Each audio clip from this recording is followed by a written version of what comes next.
The silver badge hit the bathroom floor with a metallic ping that somehow echoed louder than my heartbeat. Through the stall door I could hear her crying, soft, desperate sobs that cut through me like broken glass.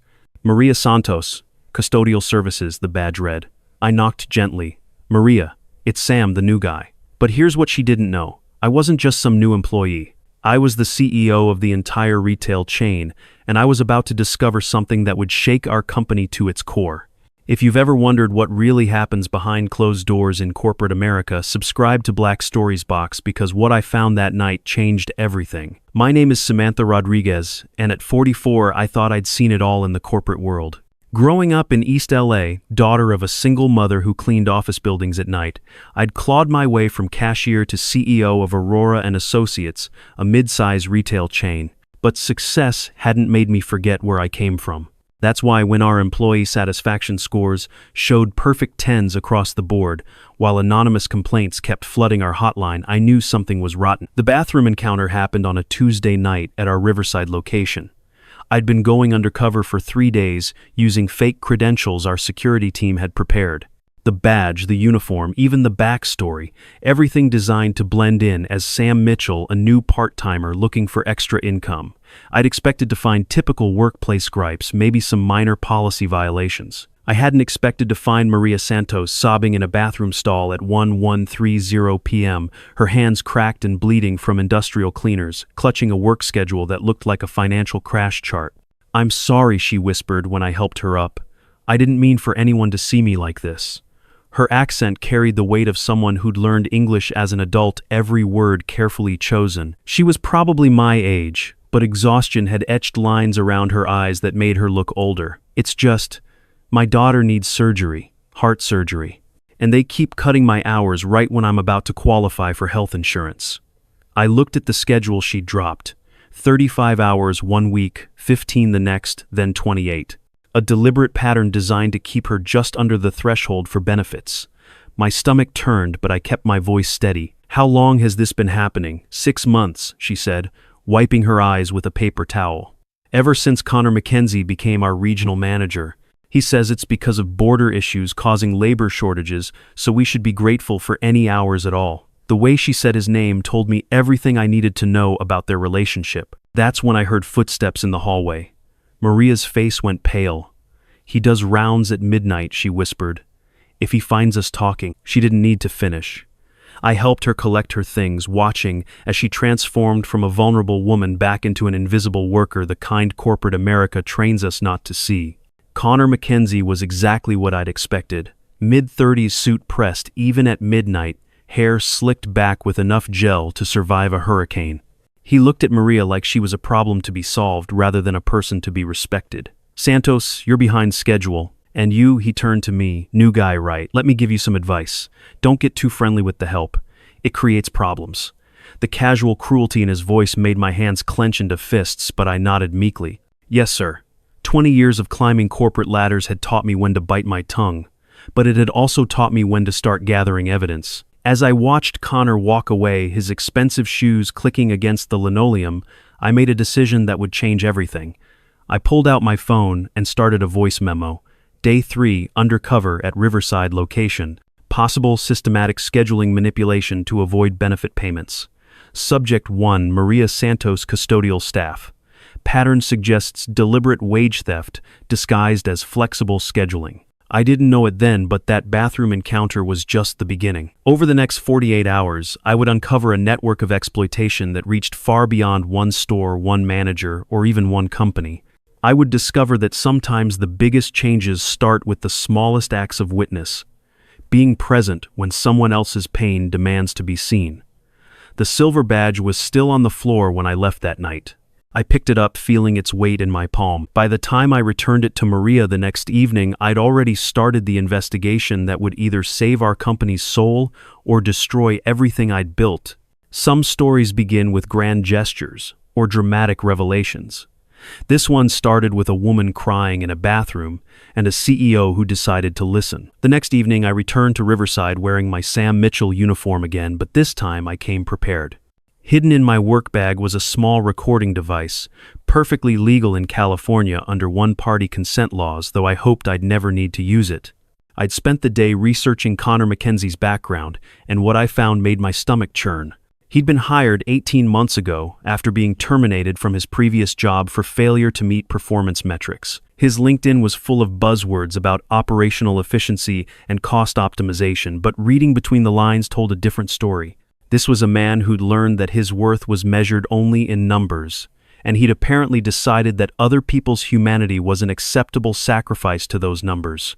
Maria was training me on proper cleaning procedures when Connor appeared like a shark scenting blood in the water. "Santos, you're 30 minutes behind schedule," he announced, checking his phone with theatrical precision. "I'm deducting that from your time card." "But Mr. Mackenzie," Maria said quietly, "the supply closet was locked until 10 minutes ago. I couldn't start until excuses." He cut her off. "People like you always have excuses. Maybe if you spent less time making friends with new hires and more time working, you'd be more efficient. People like you." The phrase hung in the air like smoke from a fire that was just beginning to burn. I saw Maria flinch, saw the way she made herself smaller, and I felt something crack inside my chest. I'd grown up hearing variations of that phrase, had clawed my way to the top, partly to ensure I'd never hear it again. But here it was in my own company, being used like a weapon against someone who was just trying to take care of her daughter. I reached into my bag and quietly activated the recording device. Furthermore, Connor continued enjoying his moment of power. "I'm implementing a new policy. Any inventory discrepancies will be deducted from employees' paychecks. We need to eliminate theft and shrinkage, and the best way to do that is to make everyone personally responsible." This was illegal, and he knew it. You can't charge employees for inventory loss unless you can prove deliberate theft, but Connor was banking on his workers not knowing their rights. I wanted to speak up, to use my authority to shut him down immediately, but I forced myself to stay in character. The evidence I was gathering would be worth more than a moment of satisfaction. After Connor left for his important regional call, the same call he'd made every night since I'd been there, I helped Maria finish her shift.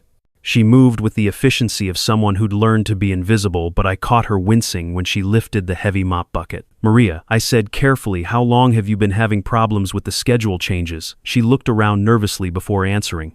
"It started small, a few hours here and there, but then Connor figured out that if he keeps us just under 30 hours a week for 90 days, we can't qualify for health insurance. And if we complain," she shrugged, "there's always someone more desperate willing to take our place. What about your daughter's surgery?" Her eyes filled with tears again. "Isabella needs it within the next 3 months, or..." She couldn't finish the sentence. "I've been applying to other jobs, but Connor gives bad references, says I'm unreliable and have attitude problems. He told me that directly." The recording device was still running, and I was glad for it. This wasn't just about scheduling manipulation anymore. This was systematic intimidation designed to trap vulnerable workers in a cycle of poverty and fear.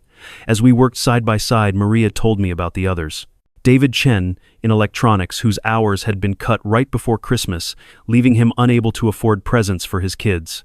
Rebecca Walsh, a pregnant cashier who'd been moved to heavy lifting shifts after requesting maternity leave information. Each story was a thread in a pattern of cruelty that seemed too calculated to be coincidental. Around 2 a.m., as we were finishing up, I excused myself to use the bathroom and immediately called our head of human resources, Patricia Hamilton.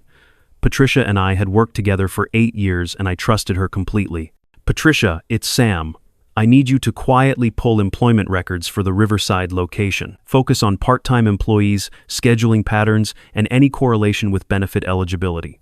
And I need you to research the legality of charging employees for inventory shrinkage." "Sam, it's 2 a.m. Are you?" "I'm fine. But I think we have a serious problem, and I need to know how deep it goes before I take action." When I hung up, I found Maria waiting by the back door, her cleaning supplies organized with military precision. "Sam," she said quietly, "I want to thank you for listening tonight. Most people don't see us. We're just there, like furniture."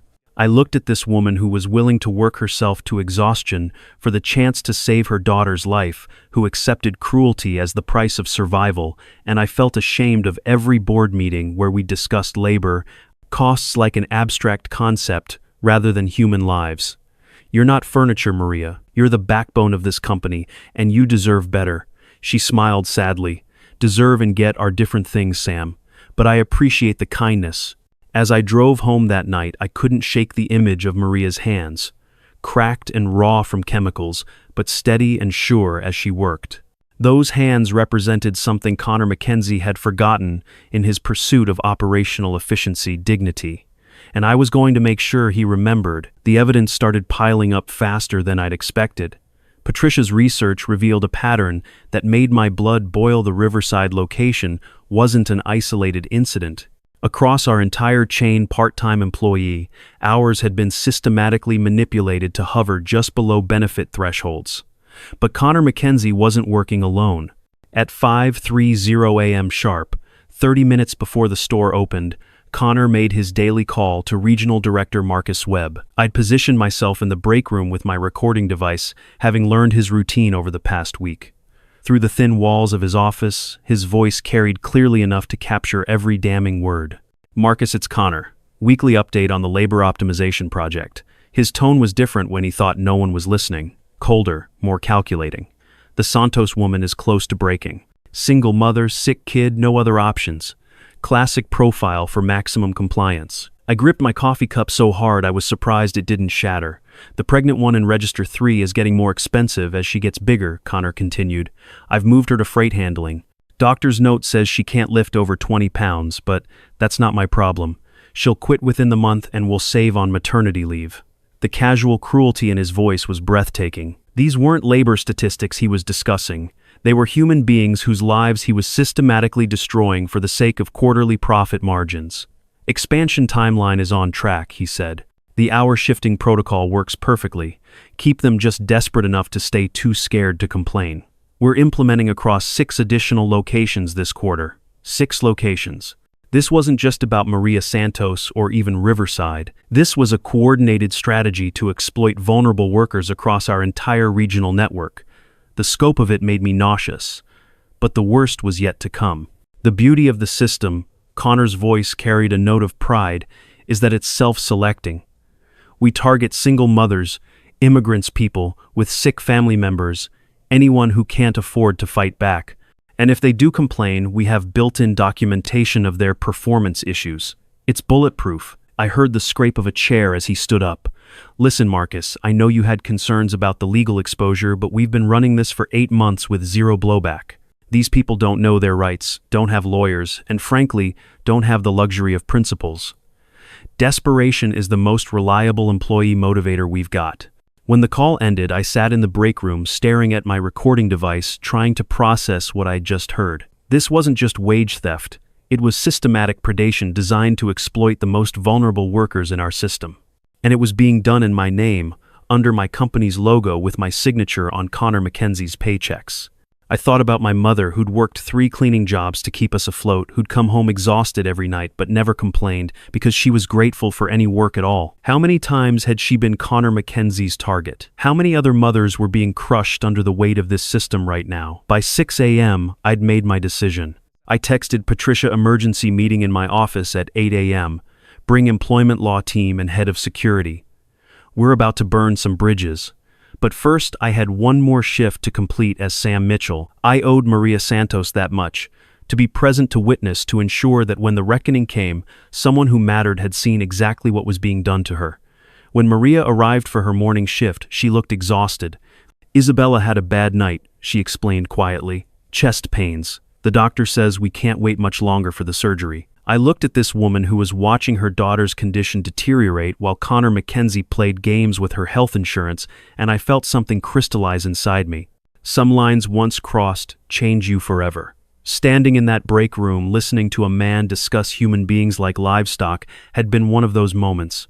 "Maria," I said, "I need to ask you something and I need you to trust me. If you could say anything to the owner of this company, anything at all, what would it be?" She looked surprised, then thoughtful. "I would tell them that we're not numbers on a spreadsheet. We're people with families and dreams and bills to pay. And we work hard, harder than anyone gives us credit for. We just want to be treated with basic dignity. To not have to choose between our jobs and our humanity." I nodded, memorizing every word. In a few hours, I would deliver those words directly to the board of directors, along with enough evidence to bring down Connor Mackenzie's entire operation. But standing there in the early morning light watching Maria prepare for another day of invisible labor, I realized that this wasn't just about corporate policy or legal violations. This was about remembering that behind every cost-cutting measure was a human face, and that real leadership meant protecting the people who trusted you with their livelihoods. The recording device in my pocket felt heavy with the weight of Connor's words. Soon those words would be played in boardrooms and courtrooms, dissected by lawyers and investigators. But right now they belonged to Maria Santos and every worker like her who'd been rendered invisible by people who'd forgotten how to see. By the time I walked into the Aurora and Associates headquarters that Friday morning, I carried with me enough evidence to destroy several careers and potentially save dozens of lives. Patricia was waiting in my office with the employment law team, their faces grave, as they reviewed the documentation I'd compiled over the past week. Sam, Patricia said, looking up from a stack of payroll records, "This is worse than we thought. The hour manipulation isn't just at Riverside. We've identified similar patterns at 11 locations across 3 states. If the Department of Labor gets wind of this, they will," I said firmly, "because I'm going to hand it to them personally." David Ruiz, our chief legal counsel, shifted uncomfortably. "Sam, I have to advise caution here. If we self-report this broadly, we're looking at millions in fines, potential criminal charges for the managers involved, and a media nightmare that could tank our stock price." I looked at him steadily. "David, are you suggesting we cover this up?" "I'm suggesting we handle it quietly. Terminate the problematic managers, implement new policies, compensate affected employees with non-disclosure agreements. We can fix this without destroying the company." The room fell silent.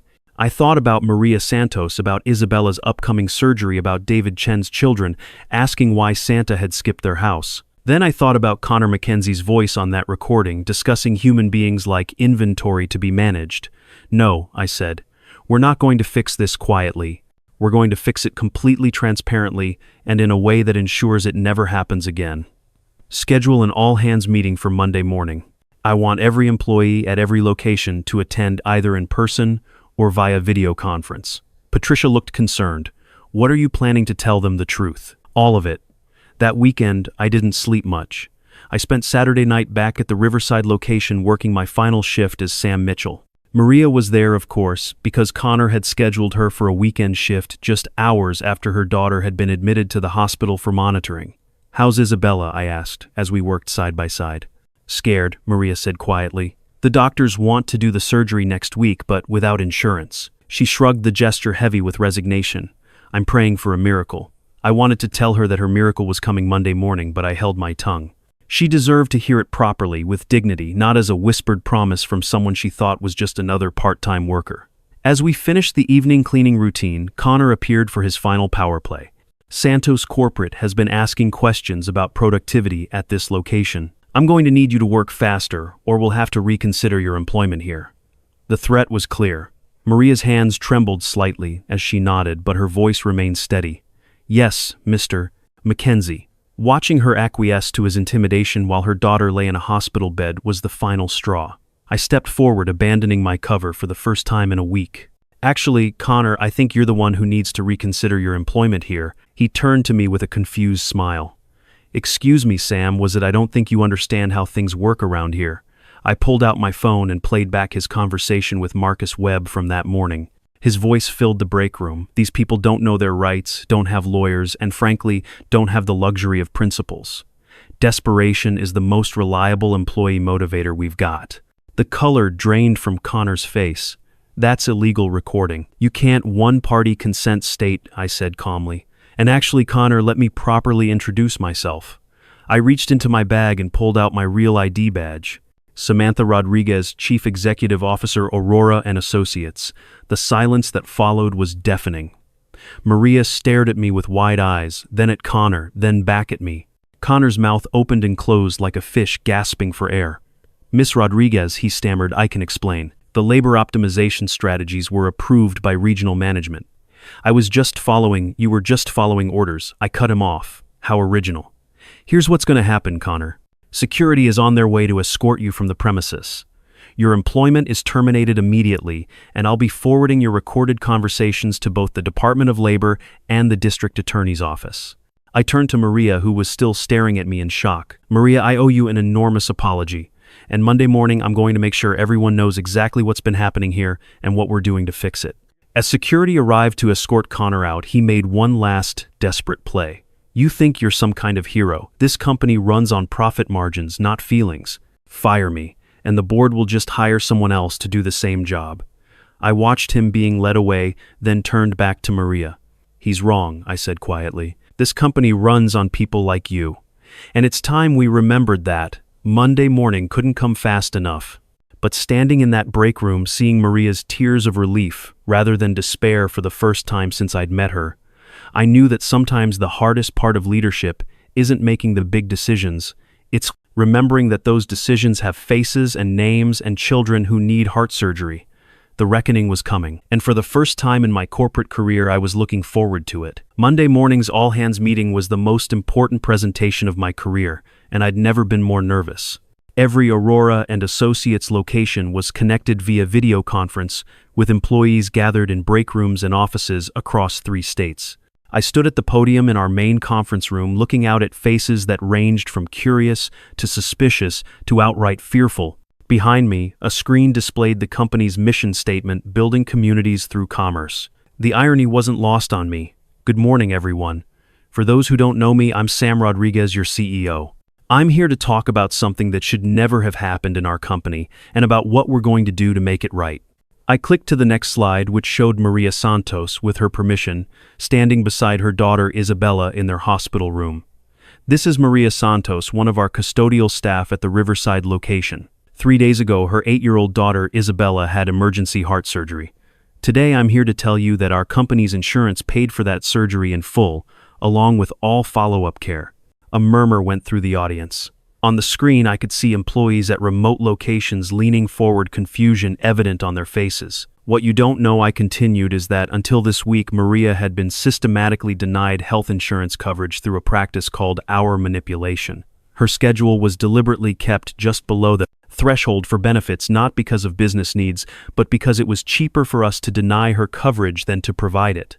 The murmur grew louder. I saw anger flash across several faces, both in the room and on the remote feeds. Last week, I went undercover at our Riverside location to investigate employee satisfaction discrepancies. What I found was a systematic program of worker exploitation that extended far beyond one store or one manager. Today, I'm going to play for you some recordings that will make you angry. They should make you angry. And then I'm going to tell you exactly what we're doing about it. I played Connor McKenzie's recorded conversation in its entirety. The room fell silent, except for a few audible gasps when he discussed targeting vulnerable workers. When his voice describing employees as people who don't have the luxury of principles filled the room, I saw several employees wipe their eyes. The man you just heard is Connor McKenzie, former regional manager. He was terminated Friday evening and is currently under investigation by the Department of Labor and the District Attorney's Office. But Connor wasn't working alone. The next slide showed a map with red dots marking affected locations. 11 stores across 3 states were implementing similar practices. We estimate that over 200 employees were denied benefits they were entitled to, and approximately $1.2 million in wages were stolen through these scheduling manipulations. David Chen's face appeared on the screen next. He'd also given permission for his story to be shared. This is David Chen from our electronics department. His hours were cut right before Christmas, leaving him unable to buy presents for his children. "David, can you tell everyone what happened next?" David's voice came through clearly from the Riverside location. "After Ms. Rodriguez identified what was happening, HR contacted me personally. They calculated my stolen wages at $3,400 and deposited it into my account within 48 hours. But more than that, they apologized. Really apologized. And they promised it would never happen again." I looked directly into the camera. "We're not just fixing this situation, we're transforming our entire approach to employee relations. Effective immediately, every Aurora and Associates employee will receive a 15% wage increase. Part-time employees will be eligible for health benefits after 60 days instead of 90. And we're implementing a worker advocacy program where employees can report concerns directly to my office anonymously if they choose." The changes I announced that morning cost the company $2.8 million in the first year alone. Our stock price dropped 12% when news of the Department of Labor investigation broke. Several board members called for my resignation, but something else happened that I hadn't expected.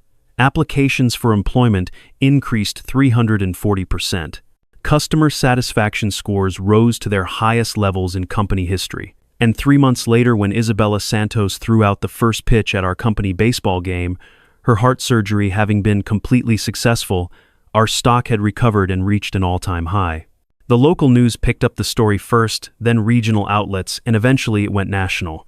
CEO goes undercover, exposes wage theft became a feel-good story that dominated news cycles for weeks. But sitting in the hospital with Maria as Isabella recovered, I knew the real story wasn't about corporate transformation or stock prices. It was about a little girl who almost didn't get the surgery she needed because people in power had forgotten that their decisions affected real lives. Maria visited my office a month later wearing a crisp new uniform with assistant manager embroidered below her name. "I wanted to thank you," she said, "but also to ask you something. Why did you risk everything for people like us?" I thought about my mother, about the night she came home exhausted from cleaning other people's offices, about the dignity she maintained, even when others tried to strip it away. Because I said, someone once told me that you can measure a company's values by how it treats its most vulnerable employees. You and Isabella reminded me of what really matters. The changes we implemented became industry standard within 2 years. Other companies began adopting similar worker advocacy programs, and our manipulation became a recognized form of wage theft in employment law. But the moment I'm most proud of happened 6 months later, when Isabella Santos gave a presentation to her 3rd grade class about my mom's job. She stood up straight and proud and said, "My mom keeps buildings clean so people can work safely. She's very important and her boss knows it." Sometimes the biggest changes start with the smallest acts of witness, being present when someone else's pain demands to be seen. A year later, I found myself back in that same bathroom where this story began, but everything had changed. The broken tiles had been replaced, new dispensers installed, and a small plaque on the wall read, "Dedicated to the dignity of every worker." But the most important change wasn't visible. It was the absence of fear that had once permeated every corner of this place. Maria Santos knocked on my office door that Tuesday afternoon, just as she had every week since becoming our regional employee advocate, a position we'd created specifically for her. Her transformation was remarkable. The exhausted, frightened woman I'd met in that bathroom had become a confident leader who helped other employees navigate workplace challenges. "Miss Rodriguez," she said, settling into the chair across from my desk, "I wanted to update you on the testimonies for the congressional hearing next month." 6 months earlier, our case had attracted the attention of the House Committee on Education and Labor. They were drafting federal legislation to strengthen worker protections against our manipulation and wage theft, and they'd asked me to testify about our experience. "We have 12 employees willing to share their stories," Maria continued, "David Chen, Rebecca Walsh, and several others from the affected locations. But Sam, I think the most powerful testimony will come from someone unexpected." She slid a letter across my desk. It was handwritten, the penmanship careful and deliberate. "Dear Miss Rodriguez," it began, "my name is Connor McKenzie. You probably remember me as the manager you fired for wage theft. I'm writing from federal prison where I'm serving 18 months for conspiracy to defraud workers of their rightful wages." I looked up at Maria in surprise. She nodded encouragingly. "Keep reading. I want to testify at the congressional hearing, not to defend myself, but to explain how good people can become part of systems that destroy lives. When I was fired from my previous job for missing targets, I swore I'd never fail again. I became so focused on numbers that I forgot they represented human beings. I convinced myself that exploitation was just business efficiency."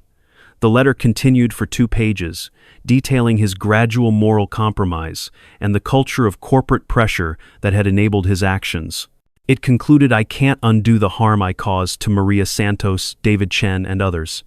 But I can help ensure that future workers are protected from managers like I became." I set the letter down feeling a complex mix of emotions. Justice, yes, but also something that felt like hope.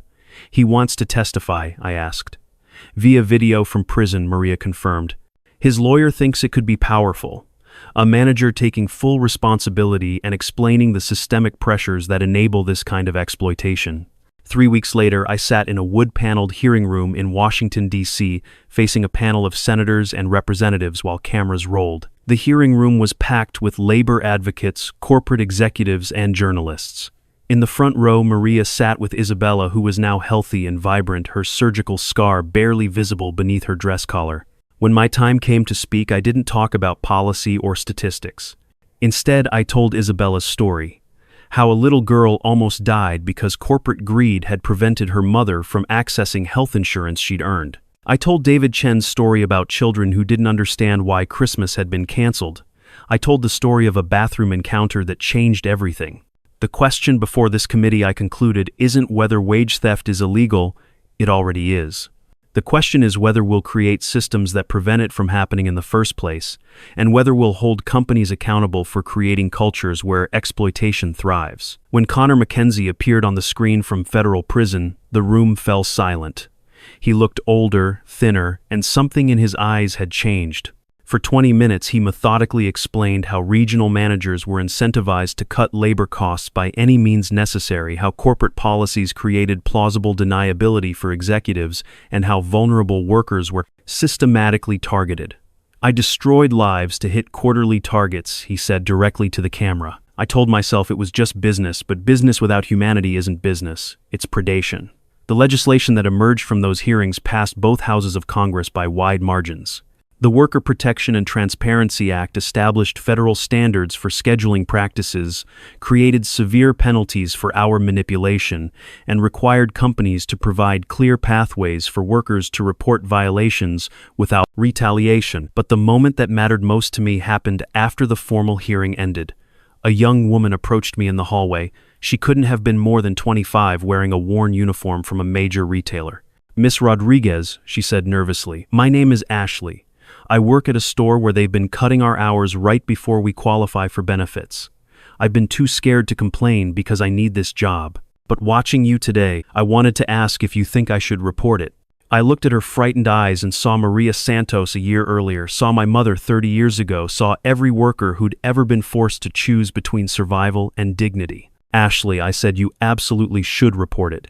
And if you need help figuring out how, here's my direct number." Walking out of that hearing room, I realized that true change happens one conversation at a time. One worker finding the courage to speak up. One manager remembering that numbers on a spreadsheet represent human lives. The silver badge that had fallen on a bathroom floor had somehow rolled all the way to the halls of Congress. But more importantly, it had reminded us all of something we should never have forgotten, that behind every corporate decision is a human face, and that real leadership means protecting the people who trust you with their livelihoods. Sometimes the smallest acts of witness can change everything. You just have to be willing to listen when someone else's pain demands to be seen. The story ends there, but the impact continues. Aurora and Associates became the first major retailer to implement blockchain-verified scheduling systems, ensuring that no worker's hours could be manipulated without creating a permanent, auditable record. The worker-verified certification program we pioneered has been adopted by over 200 companies nationwide. And Isabella Santos. She's 13 now, healthy and strong, with dreams of becoming a labor lawyer. Sometimes she visits our offices after school doing homework in her mother's office, while Maria helps other workers navigate their rights.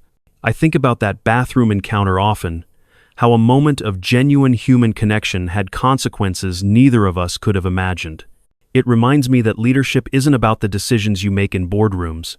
It's about how you respond when you encounter someone else's pain. Do you think I went too far in exposing our company's practices so publicly, or should I have acted sooner before workers like Maria had to suffer? Share your thoughts in the comments below, especially if you've ever experienced workplace exploitation yourself. Sometimes the most powerful changes start with someone brave enough to say, "This happened to me too." Subscribe to Black Stories Box for more stories about courage, justice, and the power of speaking truth to power. Because every worker deserves dignity and every story deserves to be heard.